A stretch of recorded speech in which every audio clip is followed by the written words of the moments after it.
UPSC repeated theme है world climate. Prelims के लिए let's quickly revise warm temperate eastern margin climate. इस image को देखें तो ये क्लाइमेट टाइप डिपिक्ट किया गया है कॉन्टिनेंट्स के ईस्टर्न मार्जिन में वार्म टेम्परेट रीजन्स में।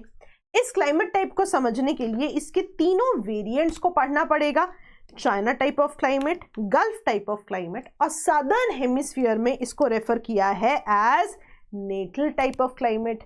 Now although China type of climate इसका एक वेरिएंट है, लेकिन कई बार एग्जाम्स में देखा गया है कि rather than writing warm temperate eastern margin climate, सवाल में directly China type climate mentioned होता है, इसका भी जरूर ध्यान रखें।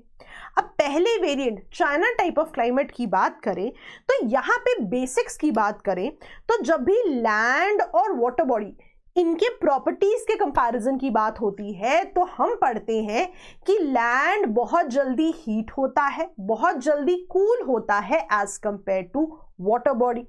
अब अगर इसके बेसिस में मैं समर की कंडीशन बनाना चाहूं तो समर्स में क्या होगा, लैंड बहुत जल्दी हीट हो चुका होगा, यानी यहां पर होगा लो प्रेशर।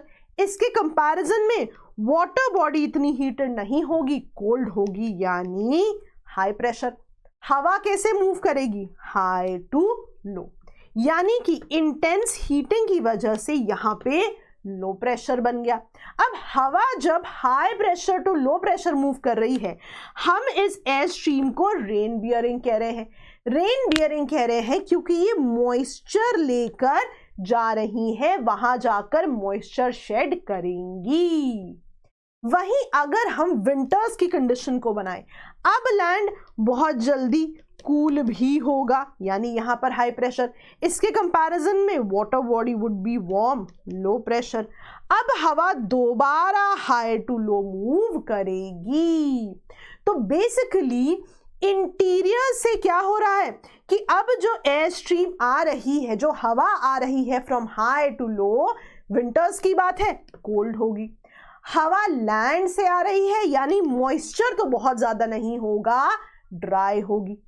अगर आप यहां ध्यान से देखें तो समर्स और विंटर्स में हवा की डायरेक्शन में जो है बदलाव है। समर्स में अगर हम देखें तो हवा की डायरेक्शन एक तरफ है, विंटर्स में अगर हम देखें तो हवा की डायरेक्शन एक तरफ है। जब भी हम मॉनसून की बात करते हैं, जब हम ट्रॉपिक्स में भी मॉनसून की बात करते हैं तो हम मॉनसून के लिए कहते हैं सीजनल रिवर्सल ऑफ विंड।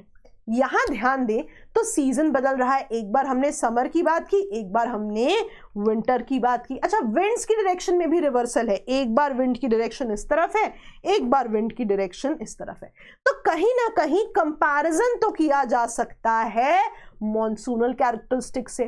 तभी आप देखेंगे कई जगह पे इसको टेम्परेट जोन्स का मॉनसून यानी टेम्परेट मॉनसून भी कहा जाएगा, है ना। अब मैकेनिज्म एग्जैक्टली ट्रॉपिकल मॉनसून जैसा नहीं है, लेकिन हाँ रिवर्सल ऑफ विंड तो हो रहा है। तो आप देखेंगे कई जगह पर इसे modified form of monsoonal climate भी कहा जाएगा। अब अगर हवा की डायरेक्शंस की बात करें तो सबसे पहले समर्स की बात करें तो यहां पे हवा की डायरेक्शन बना लेते हैं ईस्ट वेस्ट नॉर्थ साउथ। ये डायरेक्शन अगर हम बनाएं, राइट, तो यहां पे साउथ ईस्ट बन रहा है, तो यहां पे देखिए साउथ ईस्ट मॉनसून। विंटर्स में अगर हवा की डायरेक्शंस बनाना चाहें ईस्ट वेस्ट नॉर्थ साउथ, ये देखिए ये डायरेक्शन बनी है, तो दिस इज नॉर्थ वेस्ट, ये देखिए नॉर्थ वेस्ट मॉनसून। अच्छा, अब ये वाले जो जोन्स है ना, यहां पर आप देखेंगे टाइफून्स भी जो है मिलेंगे। और यहां पर ना जब भी हम टाइफून्स की बात कर रहे हैं, इन स्टॉर्म्स की बात कर रहे हैं, तो आप देखेंगे they originate in the Pacific ocean and ये मूव करते हैं टुवर्ड्स द कोस्टलैंड्स जो साउथ चाइना सी के आसपास होंगे। अब हम बात करेंगे सेकेंड वेरिएंट यानी कि गल्फ टाइप ऑफ क्लाइमेट के बारे में। यहां पर जो अभी तक हमने मॉनसूनल कैरेक्टरिस्टिक देखे थे, यहां पे बढ़िया एस्टैब्लिश नहीं हो पाते। Monsoonal characteristic are less well established. ऐसा क्यों? अब सिंपल शब्दों में समझें तो जब हमने मॉनसूनल कैरेक्टरिस्टिक की बात की थी यानी सीजनल रिवर्सल ऑफ विंड, ये क्यों हुआ था यहां पर? क्योंकि प्रेशर डिफरेंस क्रिएट हुआ, यहां पर क्योंकि प्रेशर डिफरेंस क्रिएट हुआ। ये प्रेशर डिफरेंस क्रिएट नहीं हो पाता है इस स्पेसिफिक वेरिएंट में, जिसका रीजन माना जाता है गल्फ स्ट्रीम को, क्योंकि इस जोन में साल भर जो है warm ocean current gulf stream का इंपैक्ट रहता है, इसीलिए यहां वो प्रेशर डिफरेंस क्रिएट नहीं हो पाता और यहां पर सीजनल रिवर्सल ऑफ विंड नहीं हो पाता। यहां पे जब हम रेनफॉल का रेफरेंस ले रहे हैं तो यहां पे इंपॉर्टेंट हो जाती हैं ट्रेड विंड्स। अगर मैं आपको दिखाऊं, ट्रेड विंड्स का इंपैक्ट है यहां पे, मॉइस्चर लेकर आती हैं टूवर्ड्स दिस जोन। अब मॉइस्चर है तो रेनफॉल से भी एसोसिएटेड होंगी, इसीलिए आप देखेंगे हम रेनफॉल की जब भी बात कर रहे हैं well distributed through out the year कह रहे हैं। इसका मतलब है कोई स्पेसिफिक ड्राई पीरियड की बात तो हम नहीं कर रहे। ये जोन्स जो हैं हरिकेन से भी एसोसिएटेड होते हैं, हरिकेन्स न्यूज में भी हम कितना देखते हैं। इसके अलावा यहां पर आप देखेंगे टॉर्नाडोज का भी रेफरेंस रहेगा, तो ये भी एक इंपॉर्टेंट पॉइंट हो जाता है। नेक्स्ट वेरिएंट की अगर हम बात करें तो वहां हम बात करेंगे नेटल टाइप ऑफ क्लाइमेट की। सदर्न हेमिस्फीयर में इस क्लाइमेट टाइप को नेटल टाइप ऑफ क्लाइमेट कहा जाता है।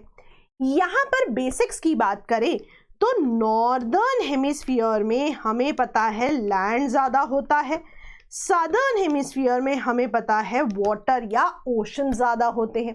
तो सदर्न हेमिस्फीयर की जब भी हम बात कर रहे हैं यहां आप देखेंगे नैरोनेस ऑफ कॉन्टिनेंट्स है सदर्न हेमिस्फीयर में, बहुत ज्यादा लैंड तो वैसे भी एग्जिस्ट नहीं करता और ओशंस का इन्फ्लुएंस बहुत ज्यादा रहेगा, इसीलिए आप देखिए यहां पे डोमिनेंस ऑफ मैरिटाइम इन्फ्लुएंस भी लिखा हुआ है। तभी आप देखेंगे यहां पे मॉनसूनल एलिमेंट्स तो ऑलमोस्ट एलिमिनेट हो जाते हैं, एक्सट्रीम टेम्परेचर्स की हम बात नहीं कर पाते, इसीलिए आप देखेंगे यहां पे स्मॉल टेम्परेचर रेंज रहेगा without really any cold month, क्योंकि मैरिटाइम इन्फ्लुएंस बहुत ज्यादा है। वहीं रेनफॉल की जब हम बात कर रहे हैं यहां पर भी हम ट्रेड विंड्स की बात करेंगे। ट्रेड विंड्स मॉइस्चर लेके इन जोन्स में आएंगी, मॉइस्चर है तो रेनफॉल का भी रेफरेंस रहेगा और इन जोन्स में कुछ लोकल विंड्स का भी इंपैक्ट जरूर देखा जाएगा। तो ऐसे ही क्विक रिवीजन की हम बात करते रहेंगे। रैपिड रिवीजन के बारे में आप जानते हैं, इसकी जानकारी जरूर लें। Thank you so much, bye bye.